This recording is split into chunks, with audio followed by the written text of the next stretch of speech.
But I'm going to give you some practical tips that we can do. Welcome in, everybody that's watching on the YT and the Book of Faces. Thank you so much for being here. Happy Tuesday. Welcome in to all the people that are here. Janice, thank you so much for the follow. Fan Carolyn, you became the title gifter of the Roses, friend. Thank you so much. Geezy, welcome in. Thank you so much for the follow. RDJ, welcome in. Again, thank you guys for all the follow. Carolyn, you became the title gifter of the Finger Hearts, friend. Thank you so much. Truly appreciate you, friend. Truly appreciate you. And again, welcome into all the new people that are here. My name is Janine. I am a finance coach. I talk about all things personal finances with a faith-based approach. So we always keep God in the center. Thank you so much for the pop there, Jimmy. Welcome in, friend. Welcome in. Happy Tuesday. Happy Tuesday. Truly appreciate you. Thank you so much. God is I am. Thank you so much for grabbing your daily heart me. Katie, welcome in. Truly appreciate you guys for being here. We became the title gifter, friend. Carolyn, thank you so much for all of the gifts. I truly appreciate it. Thank you so much for liking out the live, sharing it out, you guys. But I truly appreciate thank you. You're welcome, friend. Welcome in. Truly appreciate again each and every one of you guys. Thank you so much for the populars. Um, so I feel like I've had a lot of new people in my room, and I just want to introduce myself again. My name is Janine, and I am I'm a financial coach, and I talk about all things personal finances with a faith-based approach.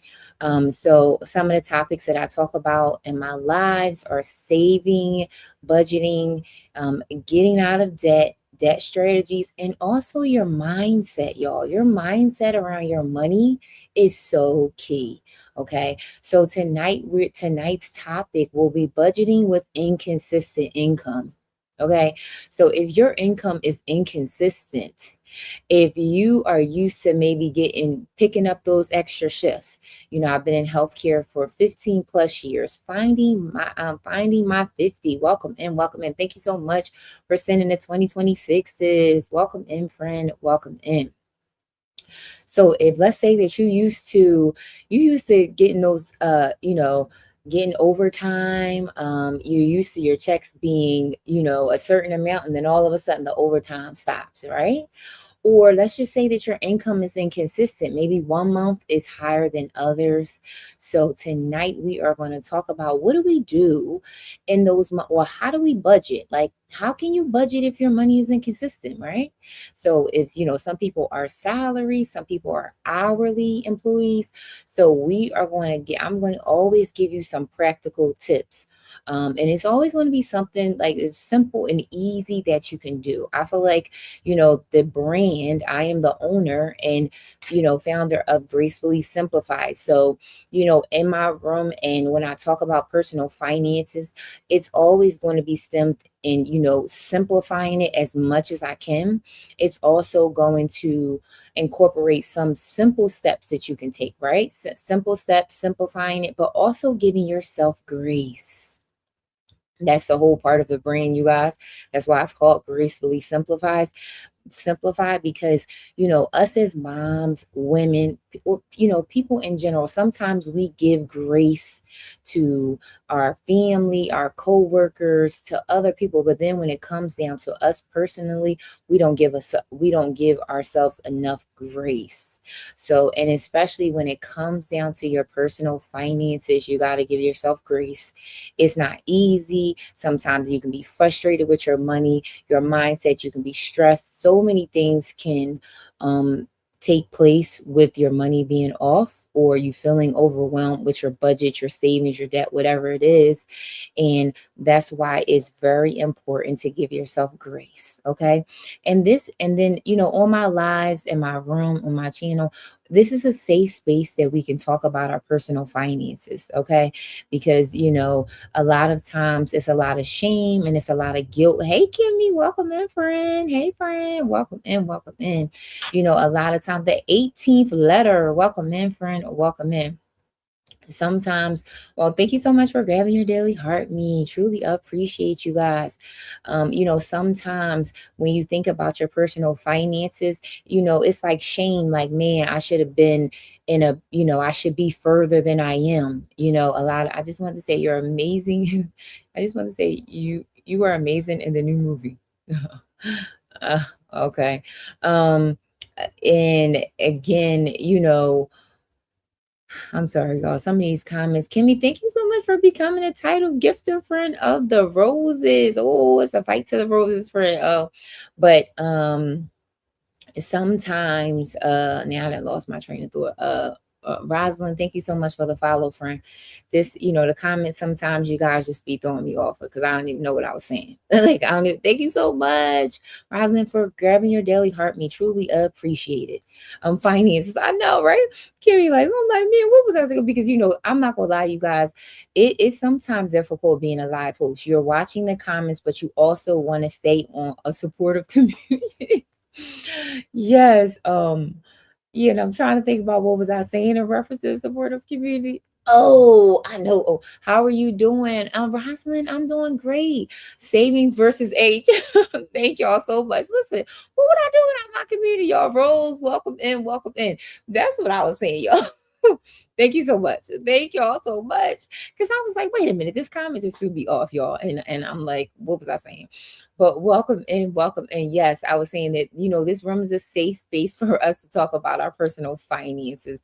And that is so important that a lot of times people have a lot of shame and guilt when it comes down to their finances. They think that they should be further than they are. Like, oh, sometimes it's like an age thing, like, oh, I'm a certain age and I should have this, or should have this enough, savings, or I'm not doing this. Make sure you give yourself grace. Okay, God's grace, you guys. When it comes down to personal finance, sometimes you just don't know what you just don't know, right? But it's like once we get the information and we actually implement it, y'all, because I'm gonna tell you one thing, I'm gonna say for a lot of times, being a live host, talking to a lot of different clients is, yes, give yourself grace, absolutely, because it's one thing to take the information, you guys, but it's another thing to implement it. Okay.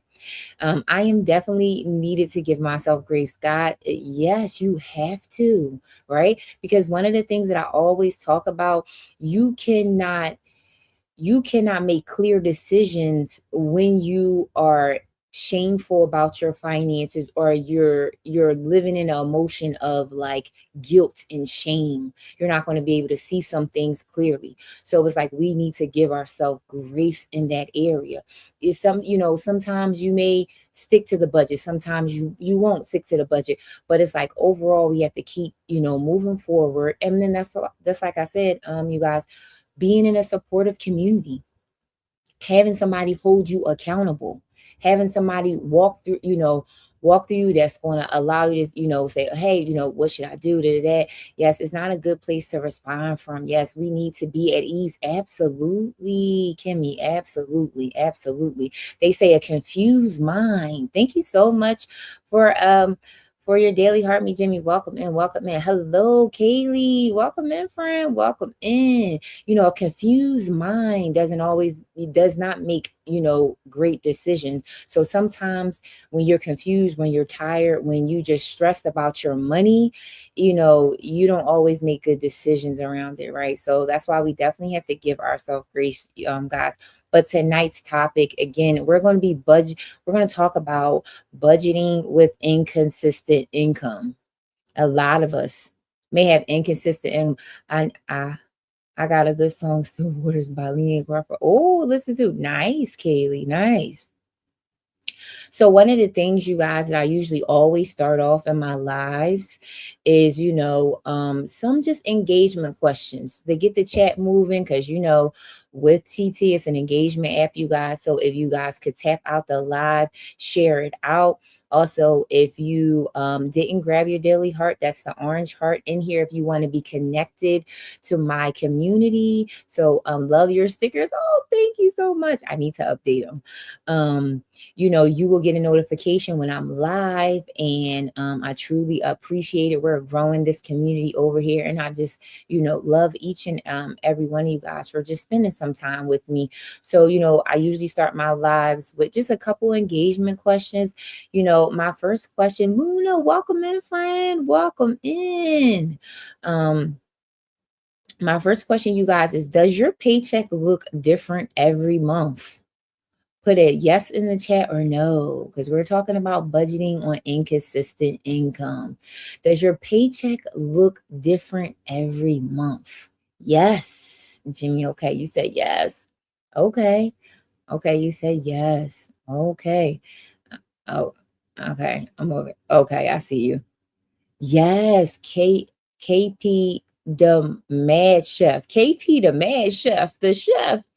Every week, okay, your income is different every week. Okay, right. And you know what? Sometimes you guys, I think, you know, a lot of people are like, oh, because I know sometimes we get into I know for me, like being in healthcare, you sometimes get used to, your overtime money, right? You so used to picking up shifts, and you're so used to, getting the shifts and extra, income.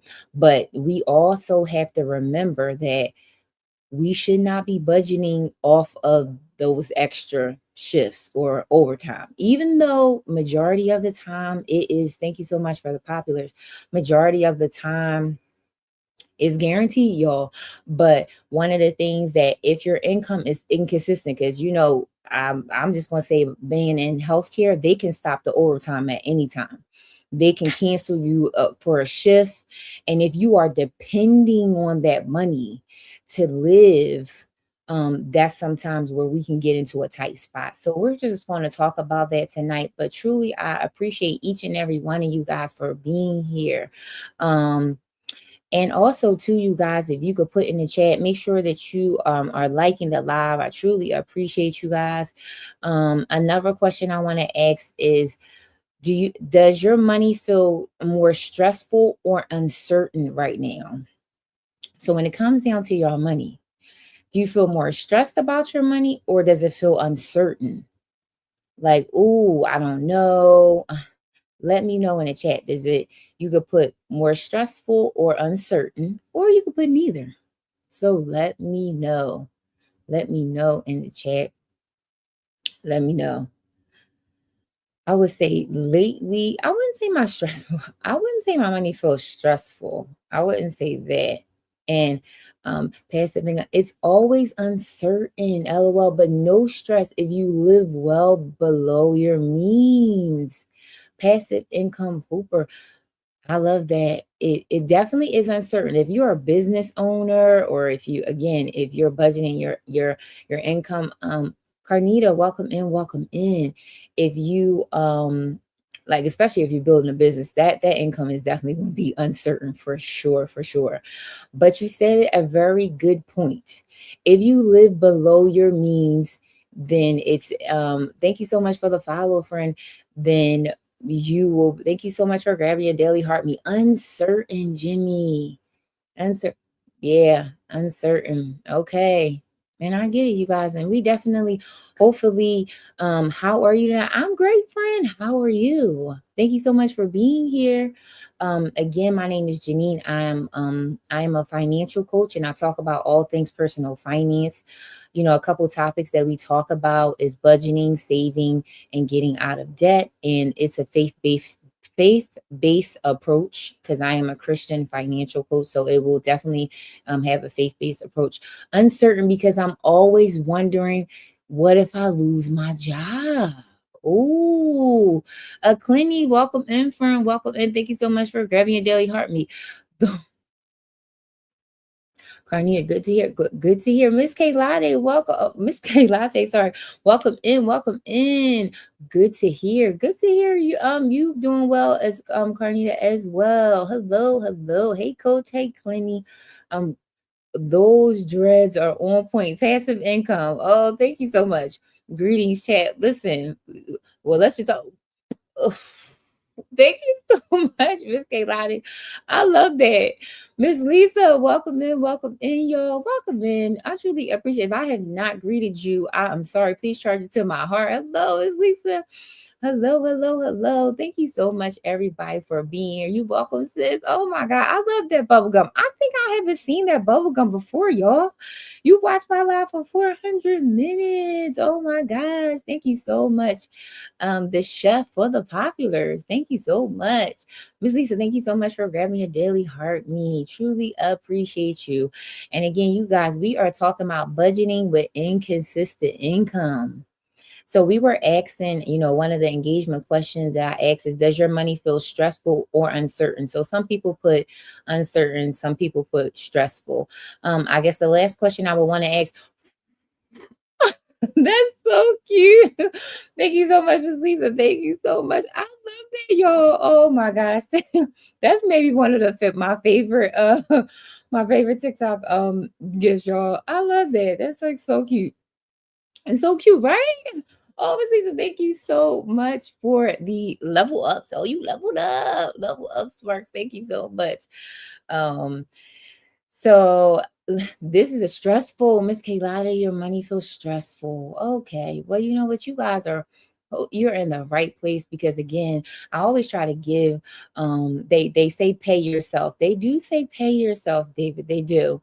But hopefully, I usually give 3 tips, and hopefully one of the tips will, help you in a way. So one more question, you guys. Have you ever felt like budgeting just does not work for your life? I feel like I've heard this time and time and time again.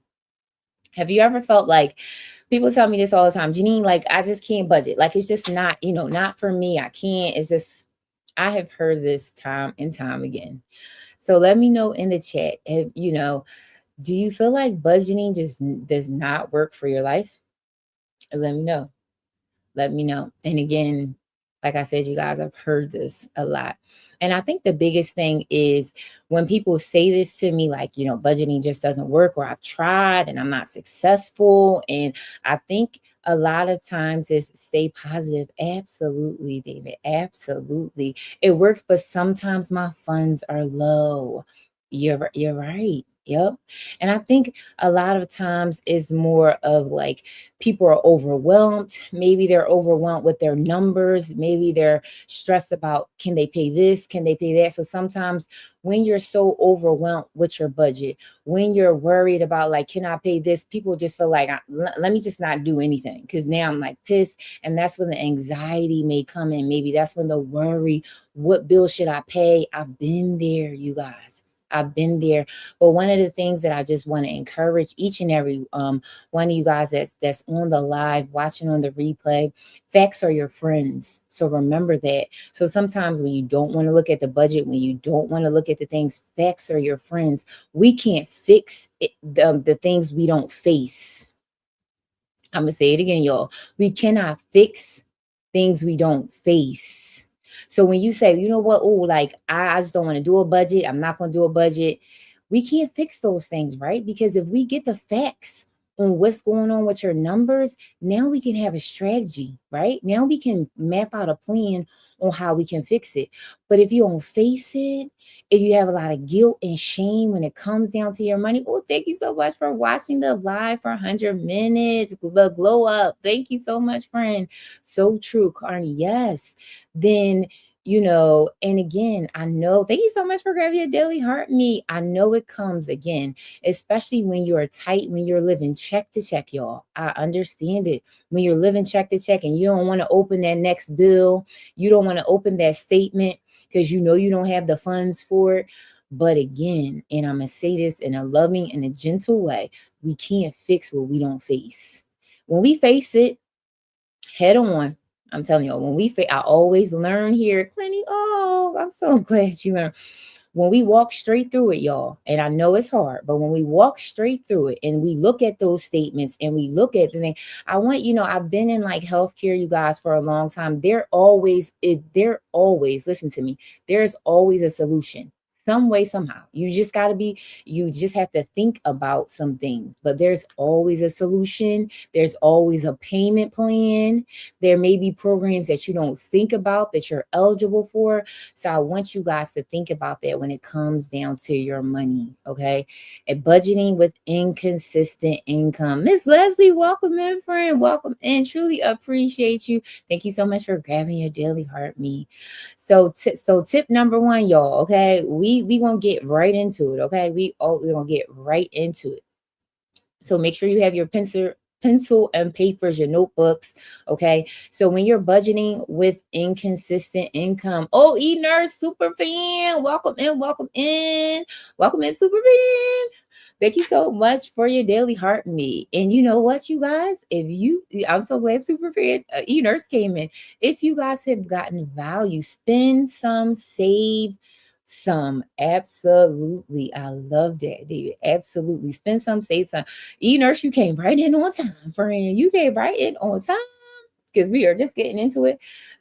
So we are on tip number one. We're talking about budgeting with inconsistent income. So tip number one, you guys, create a survival number. And you like, girl, what? Create a survival number. So again, this is on the lens of us budgeting with inconsistent income. Instead of budgeting from hope, we create what is called as a survival number. And that number, and what is that? I'm glad you asked. Okay, Chef, I'm glad you asked. So that's the amount your household needs to function properly, right? What is the number that your household needs to function? Because remember, you guys, we're talking about how do you do that?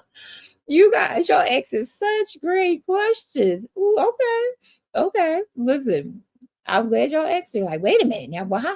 So, again, because remember, if your income is inconsistent, right? So 1 month you had a higher month, this next month is like lower. The survival number is the minimum income to cover your essentials. Okay, the minimum number, right? Like you're like, this is, and I want y'all to know. And again, after you get off the live, take some time and you may have to look at your expenses and look at, okay, what is my survival number? I want you to know it, right? You have that number in the back of your mind. It's the minimum to cover your essentials. So you like, what's the minimum, Jenny? Like, I mean, to cover my essentials, like, what are you talking about?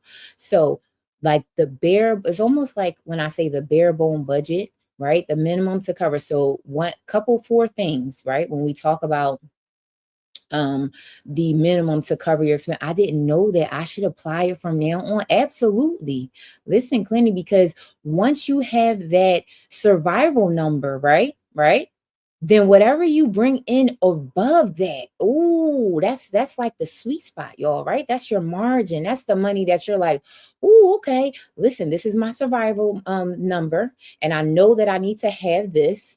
But whatever you make above that, ooh, now that's what we can talk about debt, right? That's what we can talk about savings. That's what we can talk about all other things. You're amazing. Thank you so much, Clinty. Truly appreciate it. So here's one of the things that I want you guys to think about when I say your survival number, okay?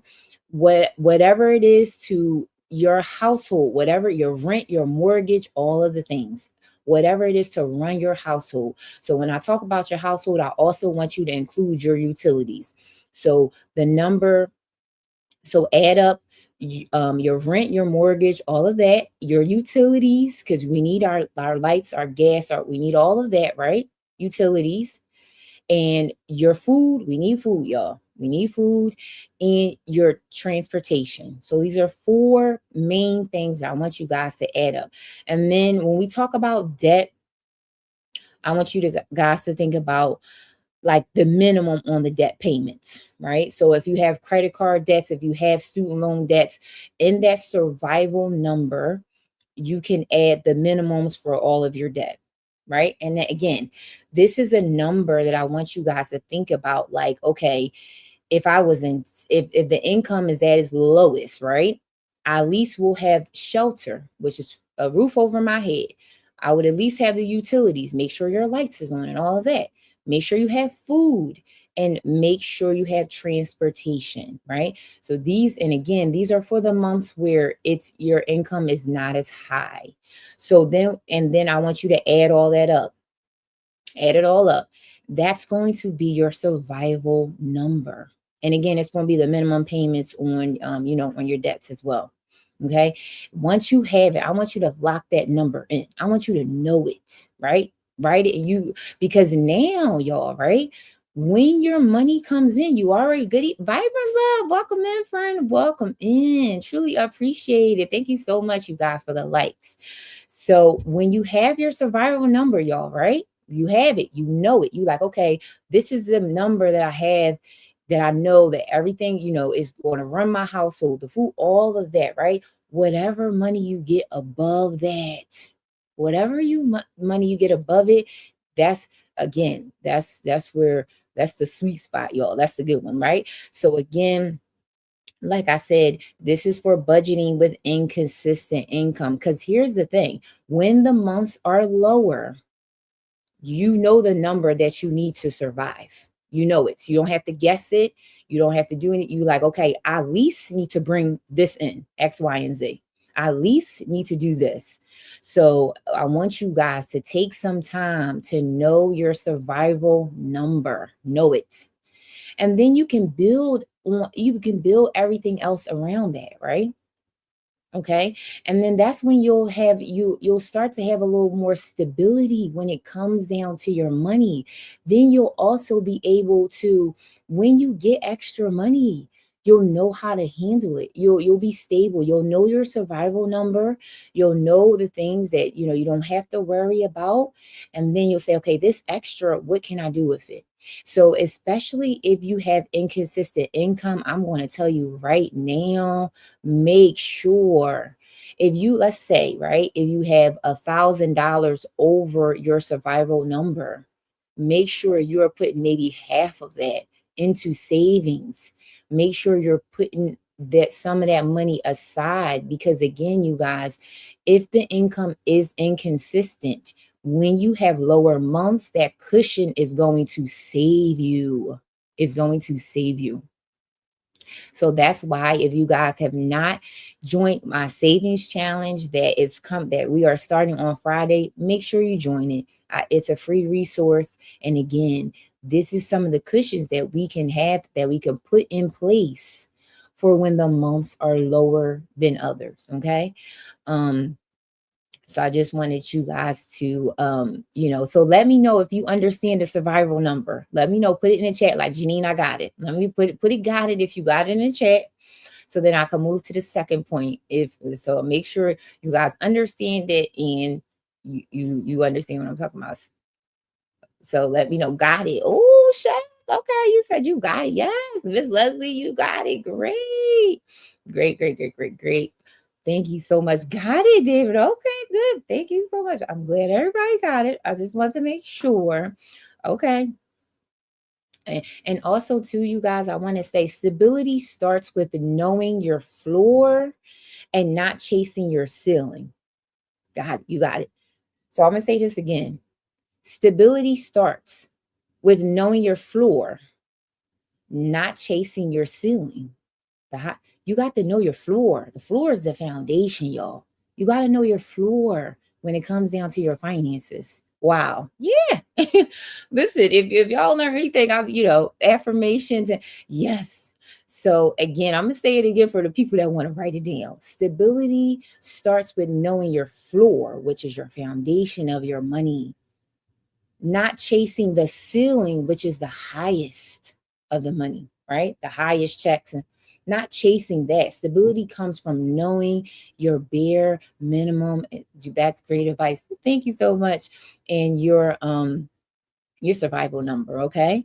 So y'all got it. Good. Point number 2, you guys, build flexibility into the budget on purpose.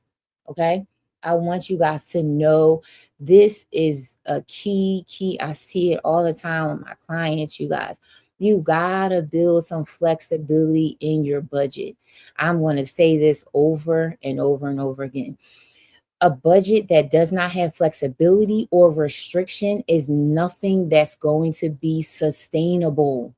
I want you guys to have a budget and a money plan that you can sustain long term.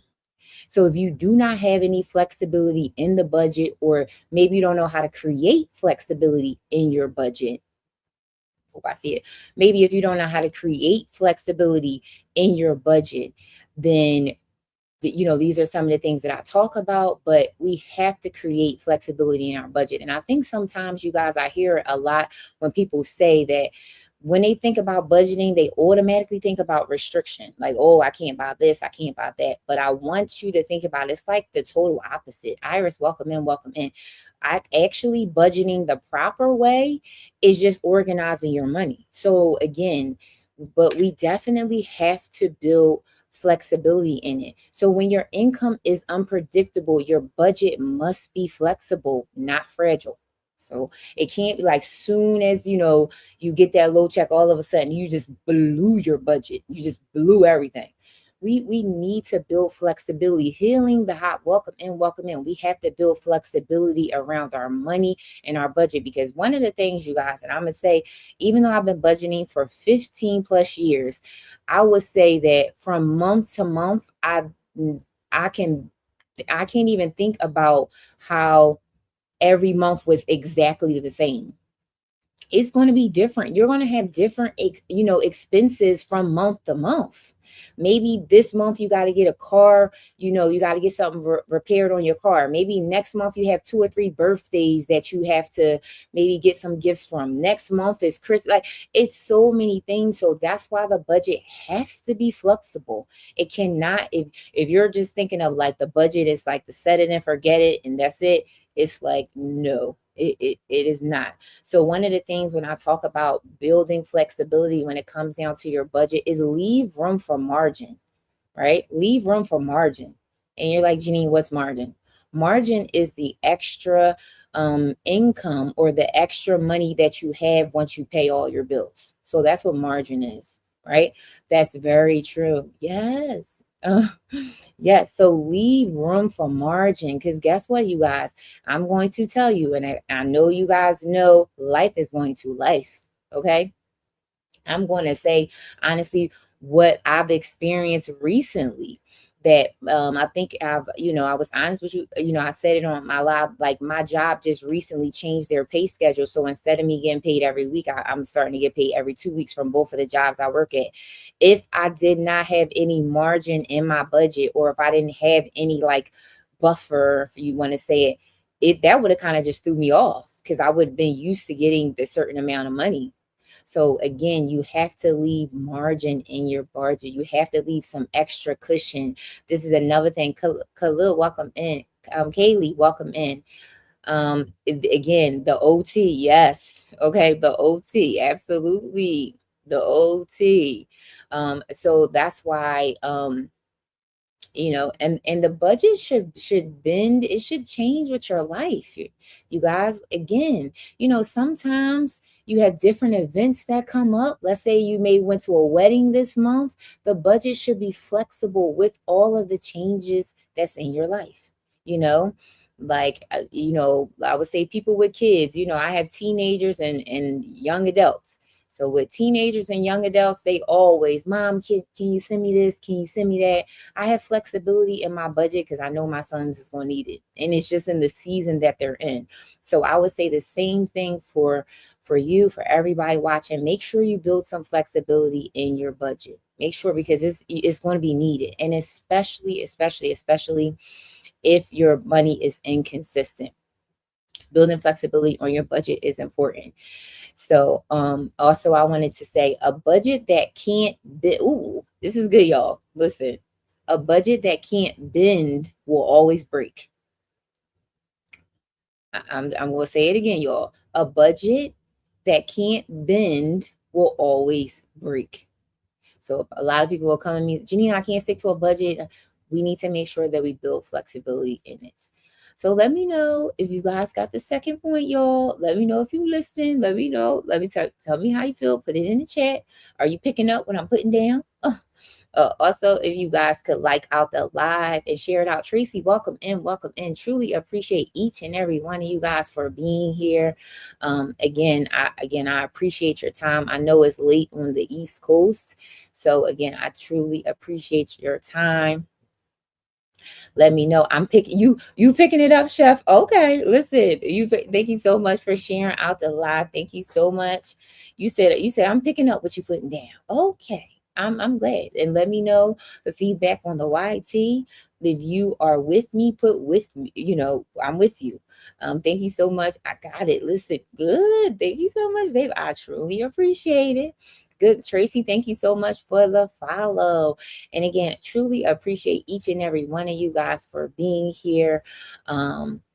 Also, too, if you guys want to help out with my live goal, the bubble gum, again, it would be greatly appreciated. As us live hosts, we come on here and we prepare as much as we can. So, helping out with the live goal, sharing out the lives, being engaging in the chats, it really, really helps us out. Thank you so much for the populars. The populars, y'all, the populars pushes us out to the FYP page. So a lot of people, thank you so for the bubble gum. Thank you so much, E-Nurse. I appreciate you so much. You said a budget that can't bend. What was the last thing? Sure. A budget that can't bend. Thank you so much. Will always break. Thank you so much for the populars. Miss Leslie, let me know if I said a budget that can't bend will always break. Jimmy, thank you so much. Oh, you reached level 15. Jimmy, thank you so much. Thank you so much, y'all, for the bubble gum. Truly appreciate you. I got it. Okay, you got it. All right. And again, like I said, everybody that is here to Sean, welcome in, friend. Welcome in. Truly appreciate you, my friend. Welcome in, friend. Welcome in. Abrams, welcome in. Thank you so much for the follow. Truly appreciate you guys for being here. All right, so guys, okay, so y'all got the what you doing? Look, I'm teaching friend. Welcome in, welcome in. We talking about budgeting with an inconsistent income, friend. So I'm on point number 3. Point number 3, you guys. So point number 3 is create rules for the extra money. Yes, yes, yes, yes, yes, y'all. I feel like maybe this point was probably, now the survival number was definitely important. All of them. Okay, good point. Yes. I feel like this one is like so important, y'all. It's so important, right? Because again, we're talking about budgeting with inconsistent income, right? So we need to create some rules when you get that extra money. Okay. When you have that overtime, when you have a high month, we need to create some rules. Wonder if uh, wonder wonder if money is very dangerous. It is, sure. It really is. It definitely is. Okay. And so when you create rules for your extra income, it allows us to not just impulsively spend, right? Because you're like, oh, I done got that, I done worked that 15 hours of overtime or whatever. You be like, oh, looking at the check. And you like, oh, I can get this. Wandering money is very dangerous. Say it. Wandering money is very dangerous. Absolutely. Absolutely, friend. And that's why we got to create some rules for our extra income, y'all. Okay. So when you got that good check, all I went to, all I went to Texas. Yes. Yes. Yes, especially when you work in a 9 to 5 and you doing all of the overtime, you done picked up the shifts. Y'all know in healthcare, you got that extra shift, you got that bonus and everything, and you like, ooh, if you are a business owner, or entrepreneur, and you had a very good month, it's so tempting to just be like, ooh, I meant that all that overtime went to straight taxes. Yes, yes, I know. And trust me, I feel like when you work in a 9 to 5, especially, like, I feel like I used to always know that it was a certain number of overtime hours I would do, because after that number, you're not going to really see a lot of difference in your check because Uncle Sam is going to take his money. So absolutely, I get it. So when you think, and I don't know if you guys have ever heard this, but like you heard of like the girl math. Have you ever heard of that? Like the girl math. So sometimes, and I know a lot of times people will say, like, especially in healthcare. Yes, you heard it. Cass, welcome in, friend. Welcome in. So, no, Miss Leslie, you never heard of the girl math. So it's almost like a concept of like, okay, like, I'm gonna say like they'll say, and hopefully I explain this right.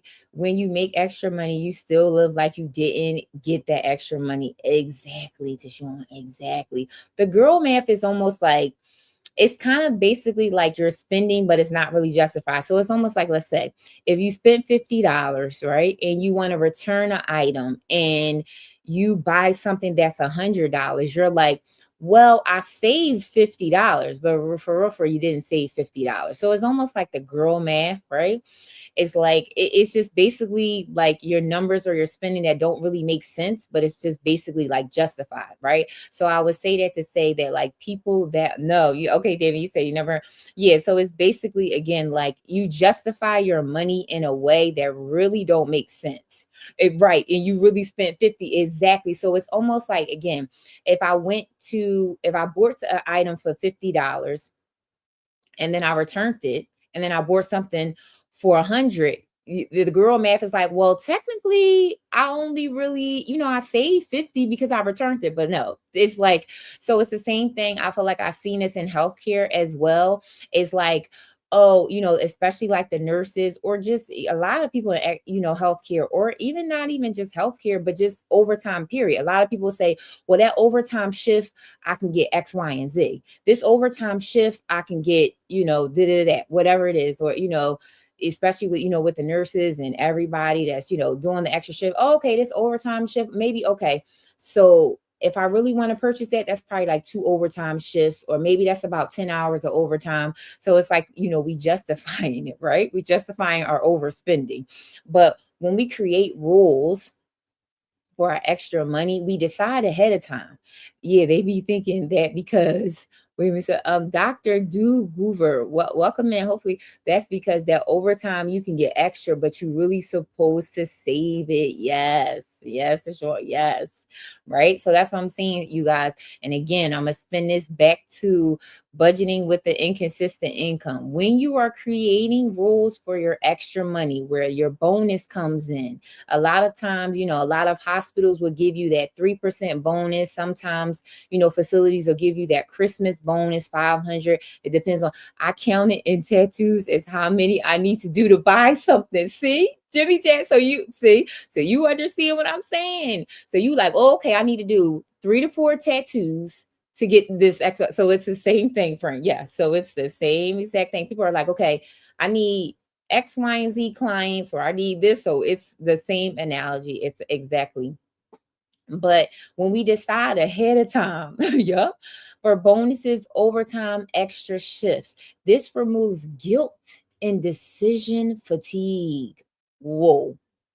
I'm just going to stop right there, y'all. Look, if you had, and I'm telling you, like decision fatigue, y'all, I feel like I deal with this all the time. Okay. Have you ever, you've worked all day, okay? You have dealt with your family, your kids, whatever, and it's like you can't think of another decision that you have to make. Like your brain is just mentally done. So when you have those checks that has the extra income in it or the overtime, and you just like, you know what, I'm just so tired now, and you have not created some rules around your money. Again, we want to prevent like the impulse, because then that's when we like impulse, like, you know what, I just want to get this because and you know what, listen, y'all, I've heard this all the time. Now put it in the chat if you guys have heard this. I'm going to spend this because I worked hard, right? I deserve X, Y, and Z because I didn't just did all this overtime. Let me know. I'm trying not to step on nobody's toes now, but let me know if you justify some of your overspending because you've been like, oh, I just did this 16-hour shift. I just did this extra 20 hours, unbothered by the negativity. Welcome in, welcome in. You like, no, I'm going to buy X, Y, and Z. Yes, I hear that all exactly, y'all. So it's like, no, wait a minute now, right?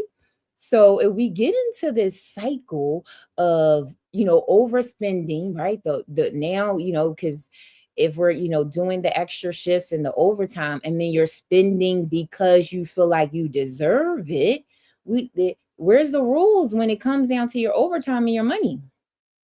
Instead, I want you guys to know that decisions made in advance protects your peace.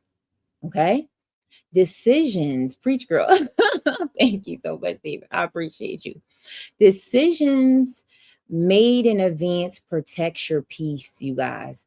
And I want all of you guys to have peace when it comes down to your money. Okay.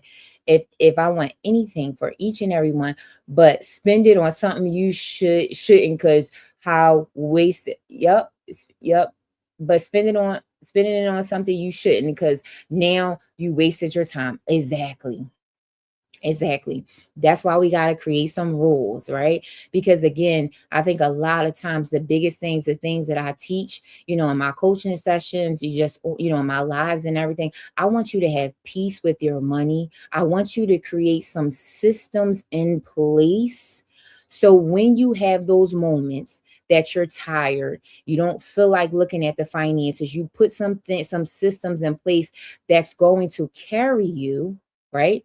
When you're tired, you don't worked all that overtime, and then you're not making decisions off of tiredness, off of fatigue. You're not throwing your budget. You already have some things in place. That's why it's so important, you guys. And we can tag this back to the first point of creating a survival number, right? That number that you have in place, you already know what it is.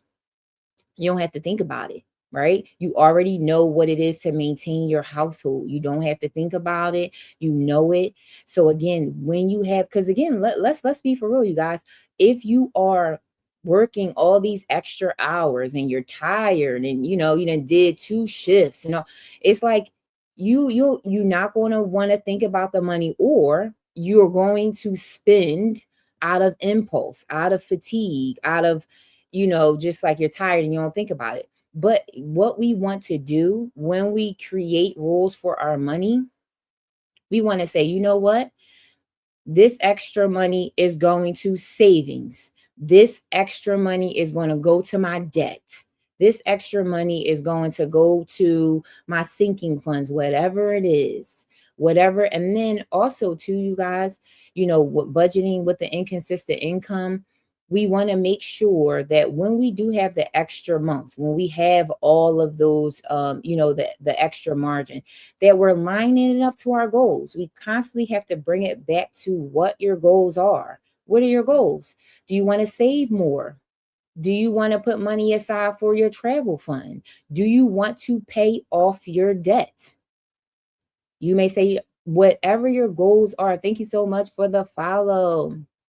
Whatever your goals are, we want to make sure that when we are in those moments that we don't feel like looking at our money, where we're tired and all that, we create rules around the money, so then it can still sustain us, and it still can be able to allow us to reach our goals when we're tired and we don't feel like it. So it's so important, you guys, to create rules for your extra money. And again, like I said, if you guys don't, one of the points for this one is decisions made in advance protects your peace. So I want you guys to remember that. So let me know if you guys are picking up what I put down. Let me know how you feel about it. Let me know, put it in the chat. So super excited again for everybody being here, tapping out the live, sharing it out. Again, truly appreciate it. One of the things I want to say, you guys, is that God doesn't need your income to be predictable for him to be faithful. And I'm going to say this again. God doesn't need your income to be predictable for him to be faithful. He needs you to be intentional with what's already in your hands. God wants us to be good stewards of our money, and he wants us to be intentional of what he has given us. So I want you guys to think about that. I want you guys to to consider that we need to just be good stewards. Got it. Oh, you got it. Thank you. Okay, great. We need to be good stewards of what God has given us, because he's giving you the ability to get up and go to work. God has given you the ability to do all the extra shifts. And because again, as you guys know, tomorrow is not promised.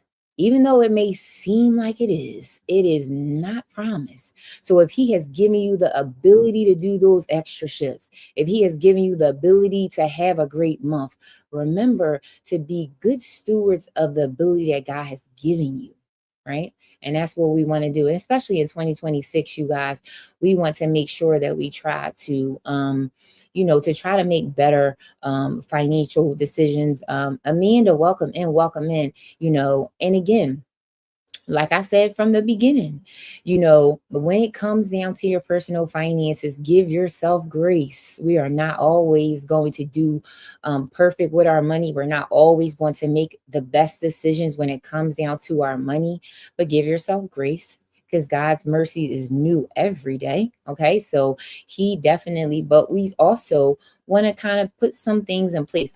Can I ask where you're from? Yes. I am from Philly. A lot of people ask me that. I don't know if I have like a Philly accent, but I am from Philly. Yep. So, so again, make sure when it comes down, again, a lot of times, when it comes down to your personal finances, when it comes down to your spending, when it comes down to things, we don't always get it right, y'all? I know. And then I know life happens, right? That's why we have to build flexibility in our budget. That's why we have to know our survival number. And that's why we have to create rules for our extra money. Okay. Because all of that structure will allow you just to create peace with your finances, you guys. When I tell you, a lot of times, when people talk to me, it's just like, a lot of times people just don't have peace with their money. They're so, frustrated. It's like, I don't know what to do. Should I start the budget? Should I save? Should I get out of debt? What should I do? All of that. And if I can do anything, I want to help you create some more peace when it comes down to your money, because we want to all get to a place where we have a budget, right? We know our survival number, we have the rules, and then you enjoy the other things in life that's important to you, right? Instead of you stressing and worrying about some things, be present in the moment with your loved ones, experience some things, right? In the now. But sometimes, being stressed about your money prevents you from doing that, right? You ever been in a space where you're there but you're not there? Put it in the chat if you ever been in present in a place and you're physically there but mentally you're not. Put it in the chat if you ever experienced this, if you're like, yeah, I've been. It's almost the same way, you guys, when it comes down to your money. We don't want to constantly be stressing about the numbers, like, oh, what bill do I have to pay? We want peace when it comes down to our money, you guys, and putting some systems in place. Yeah. Putting systems in place, knowing your survival number, knowing that knowing, putting these rules in place will allow you in the future to have peace with your money, so we can enjoy the finer things in life, y'all, right? Because who doesn't want to enjoy the finer things in life? Whatever it is, maybe you want to travel. Maybe you want to experience some more things, maybe you want to spend more time with your loved ones, with your family, friends, whatever it is. And it's like in the back of your mind, you don't want to constantly be stressed and worried about money. Now, I know some seasons are harder than others. I get that. I do get it. And I understand. In some seasons, you got to be like, man, this is just a hard season. But I think the goal is to get to a place where it's financial freedom, and financial freedom looks different for each and every one of us. It looks different for each and every one of us. So again, we definitely want to yeah, thinking about these bills. Yes, listen, y'all ever been listen, y'all ever been to like a restaurant, right? Let me tell you, this is and I feel like a lot of people have experienced. You ever been to a restaurant and you give the waiter your card, but low key in the back of your mind, you like, oh, I hope I got enough in there. Let me know if y'all have ever experienced that. Put it in the chat. Like, okay, let me know, y'all. Let me know if you've ever experienced it. You went to a restaurant, you went out, and when you give them the card at the store, you're like, ooh, I hope it go through. Like, ooh, I may just have enough. I may just have enough. You ever get that? Look, L, welcome in, friend. Welcome in. Truly appreciate you for being here. Let me know. So I really so oh yeah, okay. Yes. Yeah, okay. Good evening, L. Welcome in, friend. Welcome in. We were talking about budgeting on an inconsistent income. And I just was talking about how if you ever went to a store and you ever it happens when they pending payments are waiting to come out. Jimmy, when I tell you, y'all, the pending payments used to take your girl out. Okay. Listen, okay. When you have a certain amount that's in your account, but the amount that's in your account, thank you so much, Elle, for the finger hearts, hasn't taken out the pending payments yet. Let me know if anybody. So you see a certain amount in your account, and that's the balance that you think you have, but yet and still you got 4 or 5 pending payments, and those payments has not been deducted from your total. So then you spend based on what you have in the account at that time, and then the pending payments come out. Sorry for my whispers. No, I get it. I started locking cards, so I'm in control. Jimmy Jack, when I tell you, Jimmy, I yes, locking the cards. And honestly, I feel like my mortgage people, they take forever to take the payment out. When I tell you, I'll be so pissed, y'all. When I tell you take forever, this one, welcome back and welcome back. They take forever. But again, if we budgeting, our money properly, right? And we're separating, because one of the things, like I said, you guys, that I had to learn is instead of me doing the spending out of my bill account, I had just moved the money. So it was regardless if the pending payments were there or not, that's not the account that I spend my money. Like, whatever groceries and all, I do it from a separate account, because those pending payments used to take your girl out, and I was constantly getting overdraft fees. Okay. Listen, I'm very honest and transparent. Your girl used to be the overdraft queen. Okay. And just because I wasn't managing right, I was just like, again, but isn't it a blessing to be in a position to be paying mortgage? It is, and I always try to stay humble, and then I try to stay thankful of how are you, Jamie? I am good, friend. Welcome in, welcome in. My mortgage take 2 days, so I definitely have 2 accounts. Ms. Leslie, my mortgage take longer than that. I feel like my mortgage take like 4. It'd be that payment will be pending for like 4 days, and I'm like, yeah, y'all are like the longest person that. And again, that is, Ms. Leslie, you're absolutely right. It's so important, you guys, to separate. From South Australia, welcome in. Love it, love it. Wow, yes, Ms. Leslie, I know my mortgage takes forever. It does take forever. So that's why it's so important to separate your accounts. But I bring this back to the point of LOL, me too. Yes, separate accounts is very important, David. It's very, very important. But I bring that all back, you guys, to say that when we're talking about the credit, like, when you're giving your card to, the store and everything, and you're just trying to figure out like, oh, can I, will the payment go through? You want to get to a place where you can confidently give your card to the lady at the store, whatever the purchase, because the money's in there, right? We want to get to a place where you have peace when it comes down to your finances. And again, it's not something that happens overnight, you guys, but it's some of the things that I talk about is for us to take some time and implement it, right? Make sure you know your survival number. Make sure that you're separating your accounts. Whatever your spending account needs to be different than your bill account. So that way, these are they serve two different purposes. Two different purposes. Your bill account is to make sure that you have a roof over your head for you and your family, your utilities, all of that. It's the survival. You need to make sure that that money that you are just having money go into that account. The spending should be something different. It should be a different account. And again, it takes some time to do. It takes some effort, because sometimes people are used to doing it a certain way and they're just like, oh, well, this is kind of how I do it. And make sure these accounts that are free. Absolutely. And here's what I will say, you guys: make sure no monthly minimum required. Absolutely, Tashawn.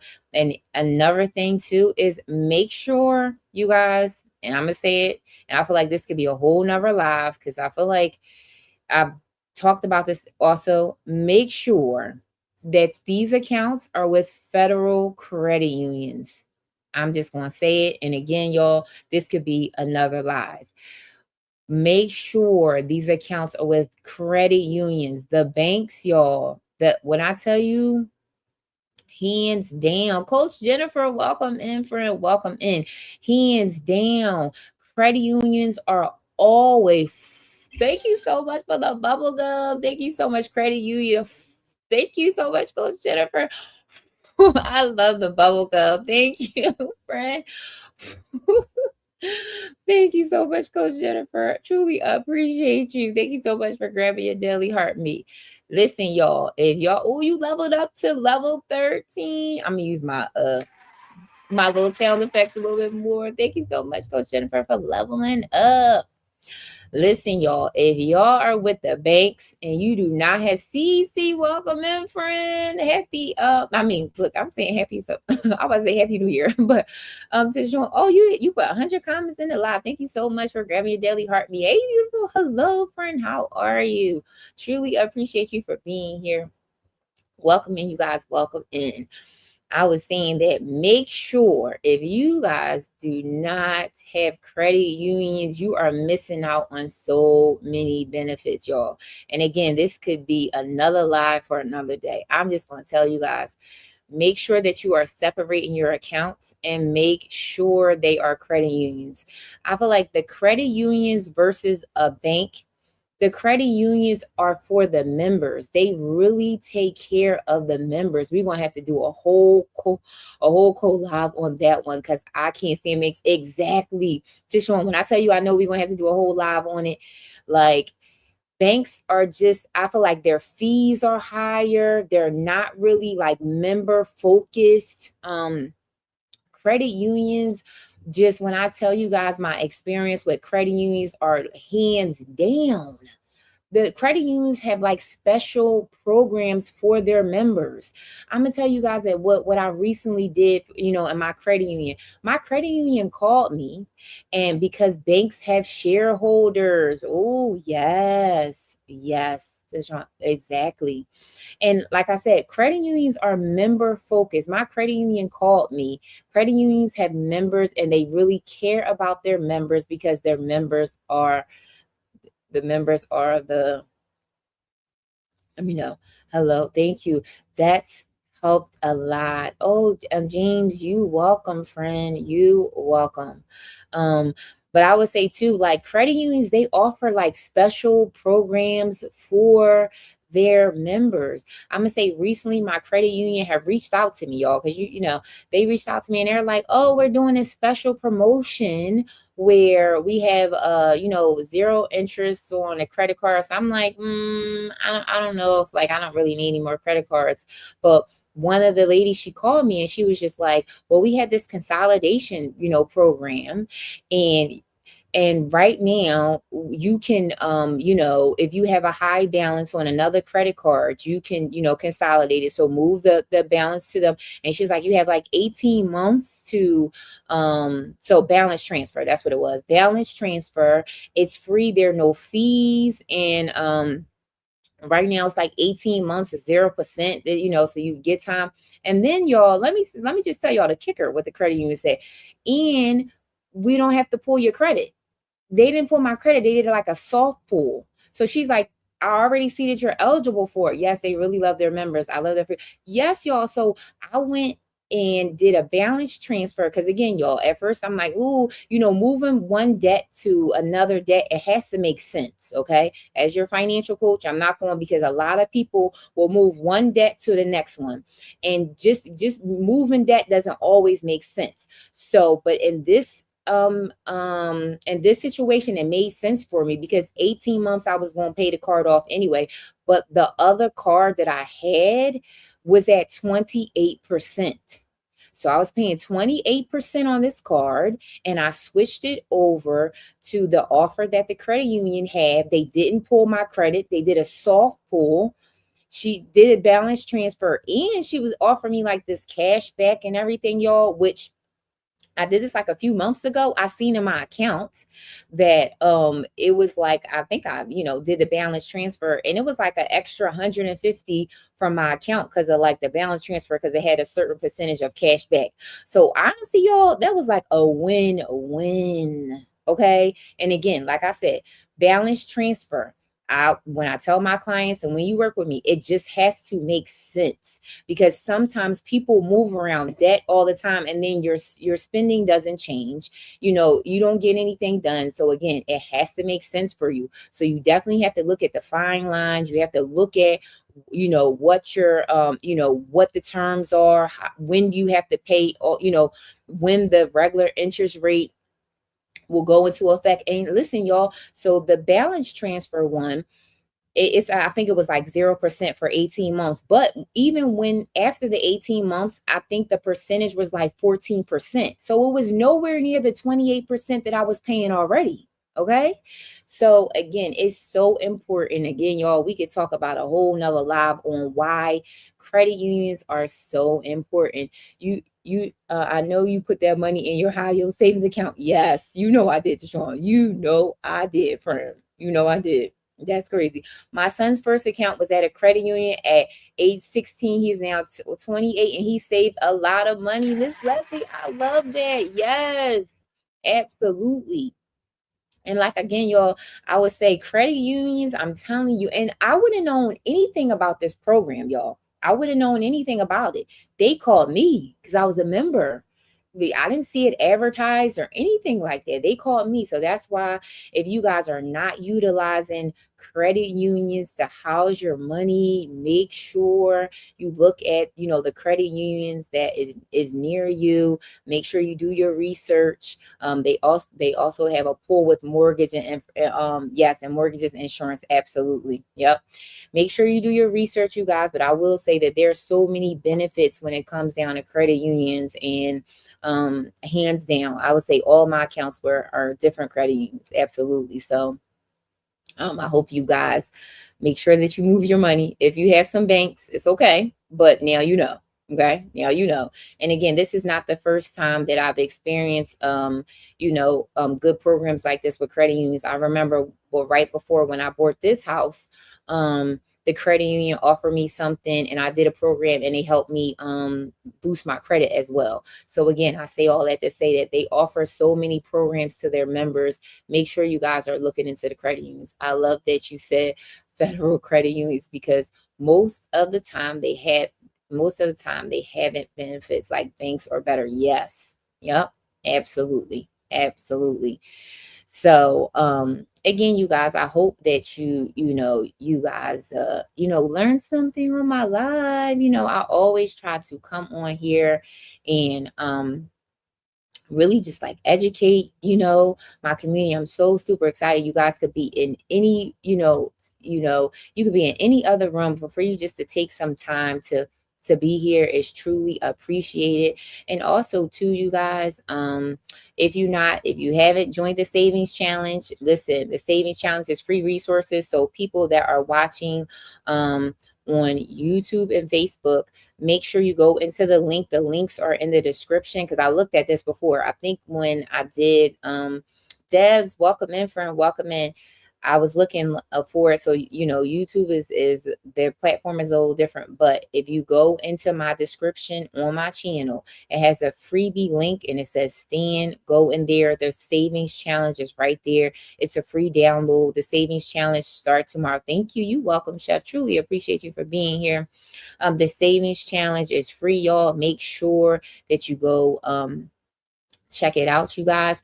Also, I am currently making some space for 5 additional clients, you guys. So I'm doing one-on-ones. I do one-on-one coaching. So if you're ever interested in one-on-one coaching, you always can DM me. We can get on a call and we can talk about it. When is the next class? Sure. The next class is tomorrow. I come on Monday through Thursday, 8 p.m. Eastern Standard Time. So that is a live schedule Monday through Thursday. So my schedule just recently changed. It was Monday, Wednesday, Friday, Sunday, but now I go Monday through Thursday, 8 p.m. Well, I did say 7:30, y'all, but 8 p.m. is going to be the time. I'm about to change the time. I'm just going to go back to the old time, y'all. Okay. 8 p.m. just worked for me. And I don't even know why I tried to push it up to 7:30. Guys, my all, thank you so much for your heart, me friend. I'm going to keep it. We're going to change it to 8 p.m. Eastern Standard Time, even though it was only a half an hour difference, but that just works for me. She is my financial coach and she is awesome. Thank you so much, Miss Leslie. I truly appreciate you. Hello, guys, my all, welcome in, welcome in. And also, you guys, I am doing a free budget audit. Okay. So if you are ever interested in me doing a budget audit on you, right? So you may say, you know what, Janine, I need help with my budget and I kind of just want to understand some things. Again, you always can send me a message. You can go into the Stand link and you can book a discovery call and we can talk about it. But I want to be here for you guys for any questions that you have. Any questions you have, again, I'm truly excited about the savings challenge that's coming up. I'm excited about saving, my money, our money. And thank you so much for the populars. So again, oh, Miss Unique, welcome in, friend, welcome in. Thank you so much for the follow. And then also too, if you guys want to become a super fan, okay, in the room, what would you recommend somebody who's looking for extra income to do without getting a second job? Look at you, this one. You always have me on my toes, friend. Okay, wait a minute. What would you recommend somebody who's looking for extra income to do without getting a second job? Man, that's a good question. So they don't want to get a second job, but what could they do for extra income? I would say utilize the job that they already have. And if they are offered any extra overtime at the job that they already have, utilize that. You said, but they don't want to get a second job. Because I'm about to say, why don't they want to get a second job? If they want extra income, one of the things that I would tell them as well is if you're looking for extra income and you don't want to get a second job, then reduce your expenses. Reduce your expenses. That's the only other two things that you want to do if you want to see more income. Because then it's no really other way around it other than bringing in some more income. So, and they don't want to get a second job. If they don't want to get a second job, reduce. Yes, I said it. Thank you so much for the ping heart. That's the only other way. What books are you reading or planning to read this year? Look at you, Rose. You listen. These are such good questions, y'all. What books am I reading or I'm planning to read? Man, I think I had said this, you guys. And I'm trying to think, right? Yes. It's called, I'm trying to think about also, I would recommend them look at with talent they have and see how they actually, yes, that's what I was about to say, change for talent. Yes, I was about to say that. What are their talents and what do they do well so they can do a ROI, right? So basically, if they're a teacher and they tutor on the side, they're going to get more money tutoring on the side than they would do for DoorDash. For DoorDash or something. But I want to answer Rose's question. What book am I reading? I want to read, and I think I mentioned this to you guys before, but I think it's so important. The first book that I am reading is The Psychology of Money. The Psychology of Money. That's definitely on the top of my list. The Psychology of Money. If you guys ever get a chance, check that book out. And again, this is exactly like the psychology of money, how it applies, how we grew up, what, how we grew up and how we look at money, how it shaped us into adults. So that's Rose going to be the top of my list right now. The psychology of money. So that's what I definitely also too um I've read too, that's really good, Atomic Habits. If you guys have ever heard of that book, it's so good. Okay, you wrote it. You read it, Sean? Yes, I've heard it. It's so many money books.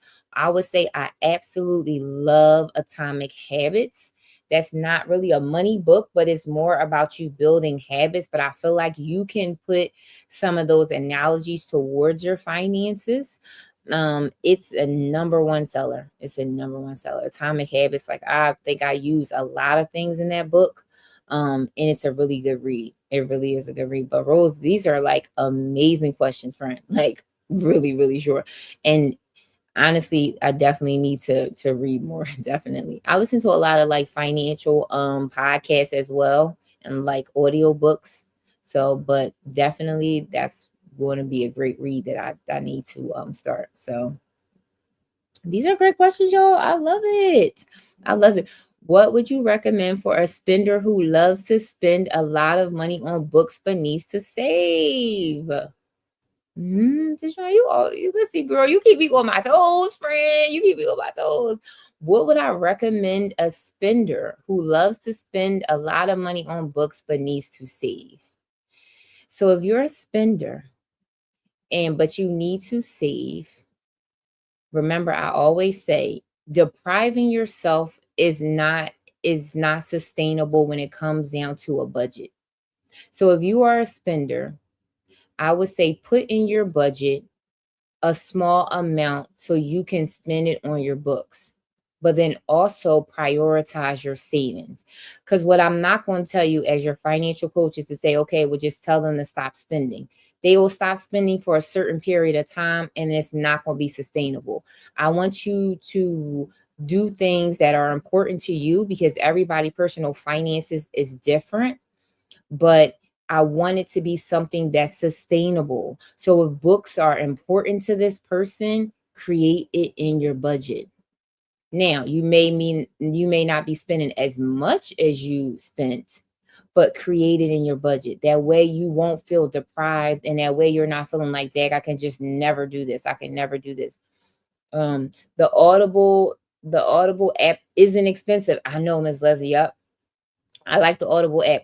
But then every now and again, you guys, I'm not gonna lie, like I love the Audible books, but it's just something, y'all, about paper. Like it's just something about it, y'all. I don't know what it is. It's something about highlighting the book. I feel like my brain just processes the information differently when I actually see it in a page, when I highlight it, when I write it down. You can get books on Audible. And you can get the Audible app too. Yes, I do have that. The Audible app, though, I'll be making you pay for all of the really good books you want to buy though. Yes. You can check it out for the books for 3 weeks. Oh, okay, nice. You can check out the book for 3 weeks. Nice, nice, nice. Yeah, y'all. Like again, like I said, I feel like Jazz, welcome in, friend. Welcome in. Welcome in, friend. Truly appreciate it. Wait, so Jazz, I gotta go on here at the library. Ooh, Jazz friend, forgive me, friend. I'm going to make sure I go on a link, friend. I didn't forget about it, but you just reminded me. I meant to say, I meant they be making purchases at um all the book. Oh, okay, okay. Another app is the library. Yes, you good, friend. Let's charge it to my listen. Charge it to my head, not my heart, friend. Charge it to my head, not my heart. I don't speak English. I know. I'm sorry. What did you tell for us? Yeah, I know. Just here to support. Oh, thank you so much. Ash, my heart is ashy jet. Jazz. My heart is ashy. Um, it's like, oh, it's grayed out. But I don't speak English. I know. Um, but yeah, when I said again, like the Audible books, they're good. Yes, it says yes. The Audible books are great. But yeah, we talked about budgeting on an inconsistent income, you guys. The books, and again, like these are, it seems that no one used the library anymore. I know, right, Miss Leslie? I'm not gonna lie, like now when I was studying for my test, I was in the library a lot, but now probably, yeah, I'm about to be back in school, so I probably would be in the library more because it's quiet, because sometimes my house can be like loud. Erica, welcome in, welcome in. So yeah, but the library, I feel like you guys are right. You know, it's a lot of resources that are still available in the library that we can definitely use. I'm going to work on the spreadsheets you made Sunday. Oh, Jazz, listen, I have an updated version of this spreadsheet, and the books are free. Yes, the books are free. I have an updated version of that spreadsheet, friend. And I was like, oh, I need to put it out, y'all. I'll be trying to listen. So I actually took it down, friend, because I was like, wait a minute. Okay, I have an updated. I'm going to send it to you. I'm going to send it to you and work on them. I know y'all. Listen, when I tell y'all, I feel like it's just not enough hours in the day for me to do everything. Jazz, I'm going to personally send it to you when I get off my live. It's an updated version to that spreadsheet, and it's a better one. Okay, so I'm going to definitely send it to you, friend. And I was, definitely tell my community about it, you guys, when you can. Oh, absolutely, I'm going to send it, definitely, for sure. No worries, thank you. um Yes, you guys. Again, so many good questions tonight, so many good resources, you guys. Truly, again, appreciate you for being here. Hopefully, you guys, learn some things about budgeting with inconsistent income, you guys. I definitely will be on here tomorrow at the same time, 8 p.m., y'all. I'm changing the time, y'all. I'm changing the time. I was at 8 p.m. before anyway. What did you tell us about how more earn money? Oh, okay. So what did I say about earning more money? Is that the question? I'm trying to think about what I said. Oh, I was talking about, if whatever, I guess whatever talents that you have, like prime example, if you are if you're a teacher and you tutor on the side, you can earn more money. Like, it's better for you to unbothered. Welcome in. Let me see who just sent me a request to show welcome. I would say that it's better to the question for David. Spend some, save some. I don't even know, friend. I know I was just talking about for if you getting an extra side income. When you have a chance, I have a question, but it's hard to type in the chat. Okay, friend. All right, I'm going to I don't even know what I said, friend. I don't even know what I said, because I was talking about extra income. As a teacher, you can also substitute, do that now. And I have made a lot of extra money. Yes. So we were talking about, like, sometimes when people go out and they do the extra, the DoorDash and stuff like that, when you are, trying to look for extra income, but you don't want to get a second job, because that was the question. Sometimes you getting a job that's based around your talents or around your career will get you a ROI, which means more return on your investment, right? Like, you'll be able to make more money as a teacher or as a substitute or tutoring if you're already in that field. And I feel like you'll make more money doing that. Thank you, Philly. You welcome. You'll make more money doing that than like door dashing or you know, Uber Eats or something like that. So that's, hopefully I answered your question. But sorry, sometimes as live full show, we be having the topics, but people are asking things in the chat, and sometimes I don't be remembering. So forgive me. Charge it to my head, not my heart. Again, if you always can message me privately. The free links, since you are on YouTube, the links will be in the description of my channel. You always, and it has a free link there, and you can book a discovery call with me, and we always can chat. So then that way it's not so much going on where, the live and all the questions and stuff like that. And then I'll remember what I said. Okay. I will remember what I said. May I come up when you can? Yes. As a teacher, DoorDash and Uber Eats can be dangerous in Maryland. Yes, it can. Yes, it can. Okay, let me see, Tishon. Yes, let me see. Sure. Hey, friend. Welcome. I'm sorry. I'm like trying to answer the chat and the YouTube and everything like that. Yep. You are okay. I was gonna ask, my crazy question was, let's say, like when somebody, because you know how we both do, we help people with their finances. Mm-hmm. So what would you tell somebody? Now, I've already my client is like this, so I already know what you're going to say, but I'm going to ask anyway because I want to pick your brain, because I love picking your brain. But anyway, my question is, what would you tell somebody who basically doesn't want to look at their money? Like, they're too scared to look at their money because they're ashamed. They don't want to look at like all the, quote unquote damage that they've done, but they want to budget, right? But they're too scared to look at the numbers. They're like, they feel like the numbers are too chaotic. What would you recommend them do?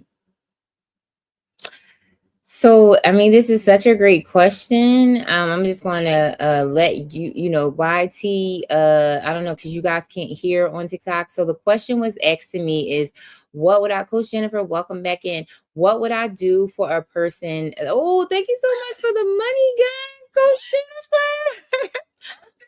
You, friend, came back with the money gun. Oh, thank you so much. The question, oh no, the question was asked, what would I do if I had a client that wants to budget, but they're afraid to look at their income, and they have a lot of shame and guilt when it comes down to their income. So what would I advise them? She never go live, had to get her. She never. Oh, that was for. Oh, that's for the short. I'm like, wait a minute. Oh, look, I'm totally lost. Oh, so you had to get her. I get it, Coach Jennifer. Listen, I get it. She like, wait. I'm like, wait a minute. She getting her now. I get it. Okay. Oh my God, I can answer this in so many ways, but my first question would be, am I answering it with a faith-based approach? Yeah, like honestly, it would be a faith-based approach, or it could even be just someone that you're just starting out with, and they tell you, "Hey, I want a budget, but I'm just too afraid. I don't want to look. I don't want to see the damage," and they kind of like say, "Nah, never mind." What would you tell them? So a couple things. So if I'm telling them based on a faith-based approach, right? Mm-hmm. I would say one of the things that I would say start with, and I know is more of like it's two things. I would say the fear that you're feeling, right? Mm-hmm. I need you to bring it to God. I need you to pray about it, right? Again, and I know, I don't feel like all of my solutions to all of the things when it comes down to personal finances prayer, because I will say some things you need to actually do, right? Right? Faith without works is dead. But the fear, and again, you can do all things through Christ that strengthens you. Absolutely. So I would say that fear, I would tell that client, we got to, and again, it may take them some time, right? It's not something that happens overnight. You say, listen, I would recommend, is the fear that you have bigger than the God we serve? Ooh, okay. Listen, yes. Listen. Yes. And then for real, this is what I would say to her. Fear is false evidence appearing real. Well, wait a minute, y'all. If not, let's start with just looking at least in that last week. Man, that's good. Yes. So I would be like, listen, let's really talk about the fear, right? And again, that's why I tell people all the time, with coaching people, like money is just like the symptom. It's usually money is emotional. It's so many things. And again, I have gotten this. I've actually gotten this with people that people are just so fearful of looking at, because they're like, I know I have so much damage. Like I did so much to it. But one of the things that I would tell the client is facts is your friend. And I always say this, we can't fix what we don't face. Can't fix what we don't face. And I love that. yes, and I'll share with you what I said. Mm-hmm. I want to hear what you said. No, definitely emotional. I'm looking at, there's nothing that can't be fixed without God. Absolutely. Amen. Absolutely. Amen. And I was just gonna say, go ahead. Just one thing. Yeah. Like, it's good to focus, like, because like we talk about, it's good to focus on that emotion, because like we said, money is very emotional. It's not just mathematical, and that's why I'm an emotional spending and money habits coach. You already know that. Mm-hmm. But the thing is, it's like we have to understand why we're scared, right? Then once we understand why we're scared, then it's more of like, okay, we overcome the scaredness, overcome the fear, because we start to think, okay, but if I'm fearing this, how am I going to be able to fix it if I'm too scared? I gotta know what the numbers are. I gotta know what this is. So it's like what Coach said. You go ahead and you look at possibly, like you said, the last week, right? But what I like to say is, think of your money in 4 different categories, right? It's how much you how much how much you get monthly, right? Everybody know that check. It don't matter if it's paycheck to paycheck, whatever, how much your paycheck is, unless they rob you, but we're not gonna talk about that. So you know what your paycheck is. Then I would tell the person, okay, how much is your bills on the average? Okay, so you know how much your bills are. Now, how much do you feel that you could save? I knowing those things. And then they'll start to think, oh, maybe, I don't know. I'm like, okay, go ahead and look at your bank account and tell me how much you think you can save. They'll be like, oh, da-da-da. And I said, well, guess what? You just budget. Because it's that simple. It's really all about, like you said, it's about getting us to really face it, but think of it in a different way, because of the fact that we're all focused on that emotion, that fearness. But now it's time to think about how can we move past it, and think about what we know on our own, so we can't move past it. And then when you can't find it, then you partner up with people like you or myself that can basically guide you. Absolutely. You know what I mean? But no, I just figured that question was so hard for me to answer, because I can't check. I'm always words always out the thing. But what were you gonna say? You were gonna say that you would also share with them, like, even if it wasn't faith-based, what would you share with them then? So if it wasn't, because some people, again, they're like, okay, maybe they're not maybe as, spiritual. I would say definitely, the acronyms of fear, false evidence appearing real. And one of the things, that I would say is, just like you said, break it down. So if they want a budget, but they don't want to look at it, maybe they don't want to look at their credit card debt, man. Yes. I would say, you know what? Then let's just like Coach Jennifer said, let's just look at the spending for is she paying for your services? No, Tashawn is working with Coach Jennifer. So and plus Tashawn is a financial coach as well. Ms. Leslie, so she's a financial coach as well. Redirect the information account in there. And then also too, what I would say to them, and just like you said, is to hire somebody that you trust to walk alongside you. When I tell you, I have had clients that said, you know what, Janine, I'm very nervous in this area. Can you walk alongside?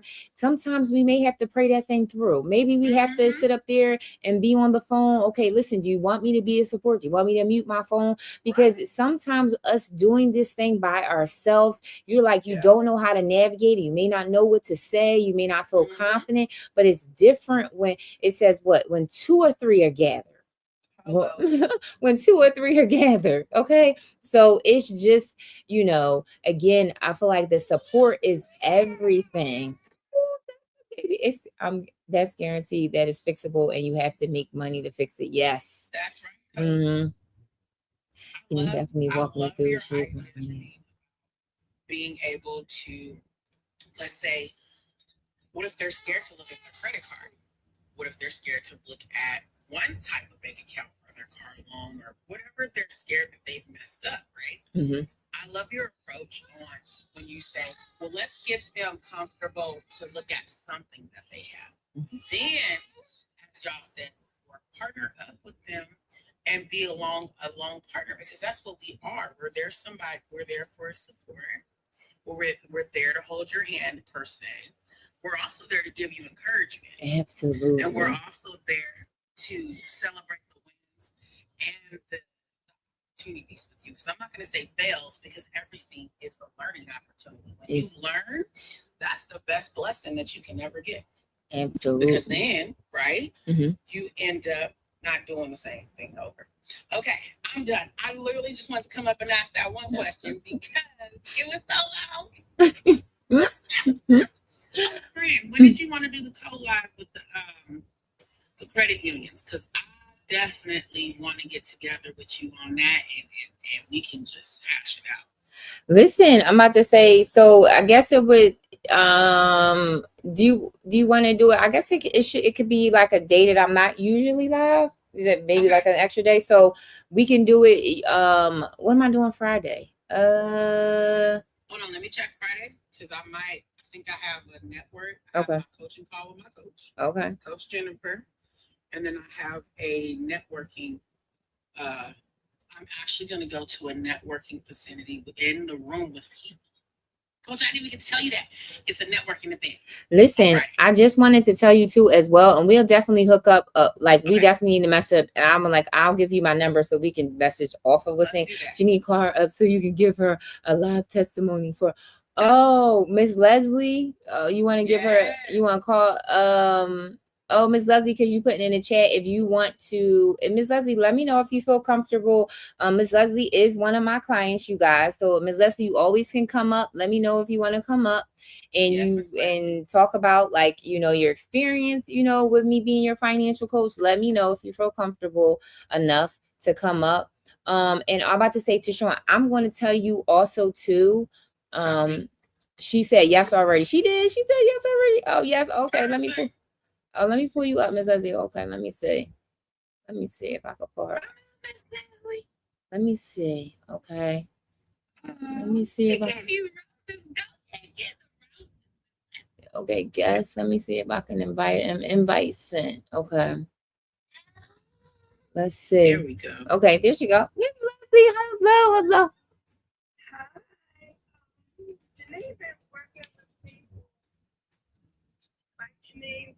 Yes, I'm about to say, can you let me see. Can everybody hear her? Let me see. Can you hear me? Yeah, we can hear you. Yes. Okay. Discovery call, and I've been so excited because I have extended my service with her, and she made it feasible, especially during Christmas time.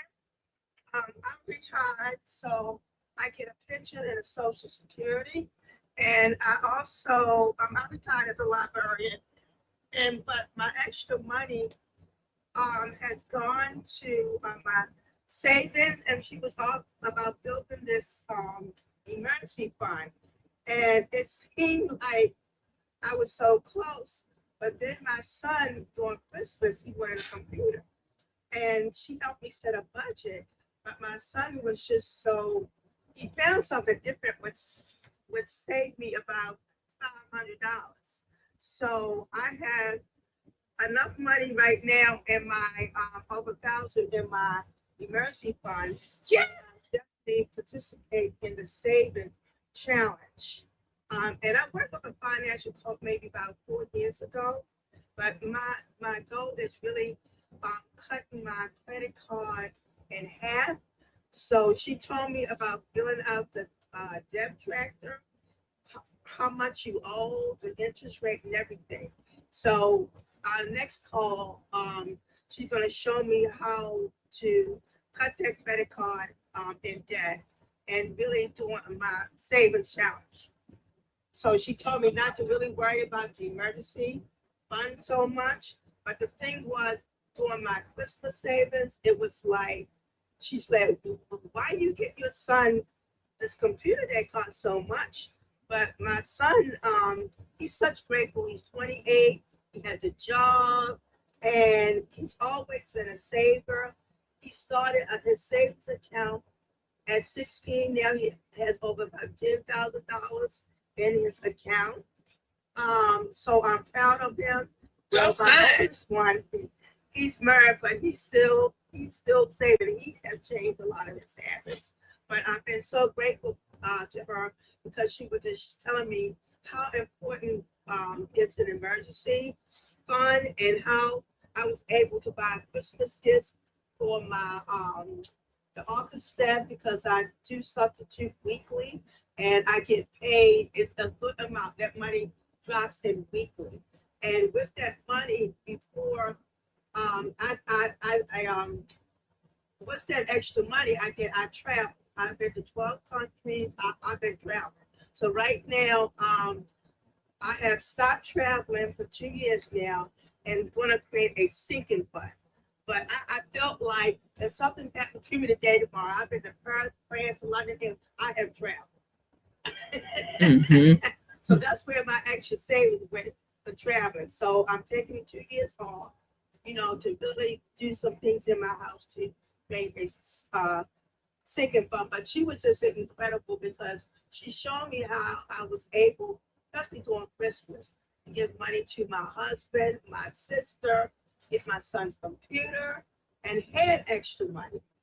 So I am just so grateful for her. And she said, Miss Letters, you should you so I'm working with her now until May.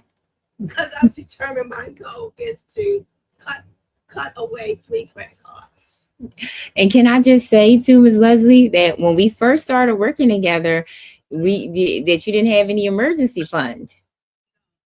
No, no, yeah. Mm-hmm. And I went to the bank with my emergency fund for the credit year. And I put that extra that brought me up to almost $1,000. And I was just like, but she just kept on stressing to me how emergency fund is so, so important.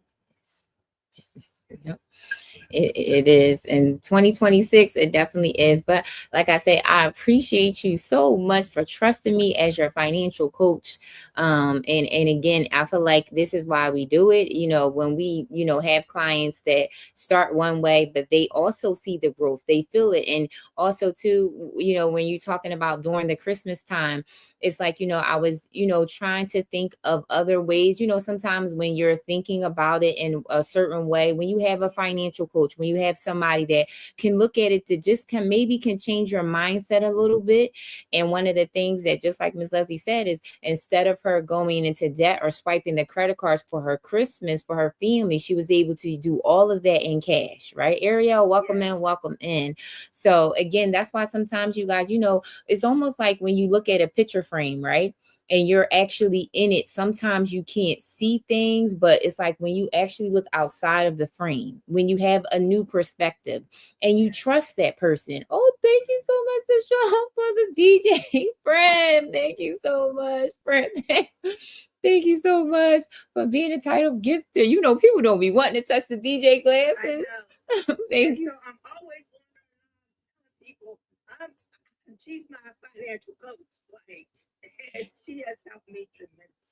She definitely got you right. I want to say congratulations on Thank you. achieving Yes. that wonderful goal, and also basically getting over not letting those impulsive buys drag you into buying those things, right? And kudos to your son with giving you a way of saving you more money. Yes. And I'm wondering, did you teach any of those things to your son, or he just already knew how to He's save? already knew because he's like Look at that. that. It's like he's a giver.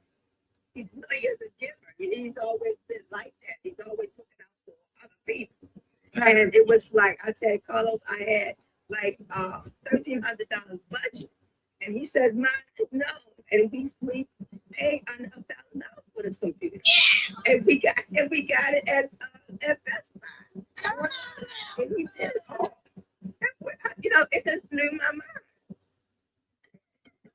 I love those moments when our kids can just show us either something new. Yes. We're just like open to it. But another thing is we really get to see how our teachings really help our babies. So Yes. I am so He is just so grateful. so Grateful. so excited for you. Thank And you. you get to cut out that dead hair. Come on, baby. Yes, we working on it. Listen, yes, Miss Leslie was like, listen, we need. I was surprised. I was like, oh, okay, Miss Leslie. She like, no. I was like, oh, you want your girl till May? I said, okay. You're doing so well. I'm like, oh my God. And that's important because really debt is like the number one thief of income. It is crazy how much debt we go into, and it's mainly because we're not taught, like, honestly, as children or even within And the house. even my husband is paying his bills differently because he felt so good. Leslie, I paid all my bills for the new year. So I'm teaching, I'm showing him, and he felt good about himself. And the thing about it, we both every time. People really don't know, you got to really manage your money. I've been retired for 12. He's been retired for 8. And the thing about it, his pension is lower than mine because, like we tell everybody, your health care, you need to be up with your health care. You need to have an extra health care. Because Medicare and Medicare is going to pay a certain amount. But he has a supplementary health care. I had surgery last year, revised knee replacement. My surgery cost $73,000. We didn't have to pay nothing. And so that's why we tell people, when you retire, don't worry about having all this money. Make sure your health care is up to date. Amen. Absolutely. I don't know, Miss Leslie. I kind of want the health care, and I want to go traveling like you did. I'm trying to. Gotta save that money, girl. You gotta, if you like Janine was saying, your gift for skills. I stayed in education, and they always need substitutes wherever area you from. And you just really have to have a high school diploma. That's the thing. And the thing about it, I have a master's, but they're not paying me. This was said, I'm not worried about what a substitute said to me today. She said, I'm not coming back next year because they don't pay no money. No, they're not. They got no money to pay. But you could also do too. Because a lot of kids, this is my 3rd year doing it, but I've been at different schools. So, but if you try to make money, you have to find like your passion. Also, I do sell jewelry. I have multiple strands of income. So right now I really do. So it's like I'm not substitute. I have jewelry. I sell handbags, whatever. But Janine, I'm trying to get that together because I'm trying to put it on marketplace because I did that for 12 years, and that's another. I made money doing that. So I learned how to have multi. My mother always told us, my sister and I, to have multiple strands of income. And my sister wrote a book called Passion is Fundamental on Dr. Marsha Koga on Amazon. And she talks about fundraising and grant writing. And she's been like in grant writing for 30 some years where she has got money for people, interested in grants and stuff. But you definitely have to have multiple strands of income. I tell everybody that. I agree. Miss Leslie, I had a question for you too. Since you're in education, hold on, let me get my baby to calm down real quick. I apologize. My question to you is, because I know you and Janine are going to be working on something, so maybe y'all can talk about this. My question to you is, have you thought about, how the homeschoolings, they're looking out for teachers and things like that? I did homeschooling when I retired. I did homeschooling for 4 or 5 years. That has become dangerous now because now they send in 2 teachers into the homes when I did it, because I retired at 57. Oh, I was talking about online, Miss Leslie, not like in someone's home. I mean, like online, you can have multiple clients. So what they do is they have. No, I'm not interested in that at all. Oh, I heard that. I gotta get my that, man. I got that online stuff. No. She said no, ma'am. She said no, right? I got to eat. As a person, I gotta see. No, and the reason why, because we had I was a member of AARP, and when during the COVID, a lot of kids they didn't even show up online. They didn't even show up online for their classes. And and their parents, you have something, when schools were shut down for COVID and stuff, they supposed to come online for the tutoring and stuff. They didn't, a lot of times they didn't even show up. So that's why I said, no, I was so glad when schools, became open again, and that's why a lot of our children skills are so low now, because when schools shut down because of COVID, that was the worst thing they could have done. Because it's sad now. It is sad. It is sad. I mean, a lot of our kids can't read first grade. The day I substitute kindergarten, my kindergarten, and it's 2 African American teachers, was so good. Last year, they went up to the first grade. They left her room. When you leave kindergarten, you are reading. They went up to her room. This year, they don't know nothing. The day, kindergarten, I love kindergartners because they like a sponge and they soak up every information. Those kindergartens were reading today. And I told the teacher, I said, I don't know what happens to them when they go upstairs to that second floor first grade. I don't know if they lose all the skills, but it's whatever. Because my son, both of my sons went to when my first son went to private school, he graduated from the Gilman School, an all-boys school. And because he was always a year higher, and they really don't challenge our African-American boys. And then with my second son, he went to a public school. I had to take him out of the public school because they couldn't control his behavior, but he was bored. And one thing I can say, both of them, they say, Ma, I'm so glad, my mom and dad, I worked 2 jobs to keep. That was the best thing I did. And if I had to do it again, and I tell people, I would do it again, because the private school sector helps the kids be disciplined and motivated. They do. These public schools, what they're doing now, it's horrible. It is horrible. We have an African-American black man principal now, which is really good. But it's horrible. All the kids, they don't care. It's become from home. Shuts up. They know I don't play with them. I'm nice, but I do not play with them because I don't like the behaviors, the disrespect. They don't even respect their parents. It's horrible. Mm-hmm. I tell everybody, I said they couldn't pay me 6 figures to go back. So I tell anybody, it's horrible. I will, if you have a young child or whatever, it's worth every moment. I had to take my second son out. He was going to one of the best public school. And I had to take him out because they wanted to team him for special ed. And so my doctor said, no, I'm not giving him no retina. So many of these kids are pulled up with drugs now, but it's because the way the teachers present the information. It's horrible. I tell everybody, I'm not down in public education, but I've been there, and to see it right now, it's a mess.